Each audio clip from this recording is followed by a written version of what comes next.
Welcome to TG24 TV. నేను సుమలత. మేడ్చల్ జిల్లా కుత్బుల్లాపూర్ నియోజకవర్గం జగద్గిరిగుట్ట 126వ డివిజన్ పరిధిలో బీహార్ గల్లీ సీసీల బస్తీ ప్రధాన రహదారి సోమయ్య నగర్ బస్తీలలో 30 లక్షల వ్యయంతో చేపట్టిన సీసీ రోడ్డును BRS party whip MLA KP Vivekanand ప్రారంభించారు. ఈ సందర్భంగా వారు మాట్లాడుతూ అభివృద్ధి అనేది నిరంతరం ప్రక్రియ అని పెరుగుతున్న జనాభాకు అనుగుణంగా కాలనీలో మౌలిక వసతులను కల్పించడం ప్రజాప్రతినిధులుగా మా బాధ్యత అని, గత 12 ఏళ్ల కాలంలో కోట్లాది రూపాయల నిధులతో కుత్బుల్లాపూర్ నియోజకవర్గాన్ని అన్ని విధాలుగా అభివృద్ధి పరిచామని, రానున్న రోజుల్లో మౌలిక వసతుల కల్పనలో కుత్బుల్లాపూర్ నియోజకవర్గాన్ని ఆదర్శవంతమైన నియోజకవర్గంగా తీర్చిదిద్దుతామన్నారు. అనంతరం ఈ కార్యక్రమంలో కార్పొరేటర్ జగన్, డివిజన్ అధ్యక్షులు రుద్ర అశోక్, శ్రీ వెంకటేశ్వర దేవస్థానం మాజీ చైర్మన్ వేణు యాదవ్, వడ్డేర సంఘం రాష్ట్ర అధ్యక్షులు ఎత్తారే మారయ్య, నాయకులు జై హింద్, మైనార్టీ ప్రెసిడెంట్ మహ్మద్ అజం, విఠల్, సాజిద్, ముంతాజ్, నాని, మహ్మద్ కయూబ్, సన్నీ,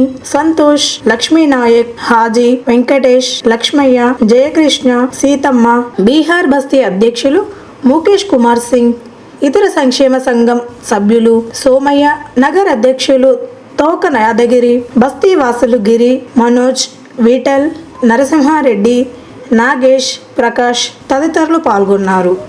హాయ్ అండి, నేను మీ Satyashri. Please do subscribe TG24 TV.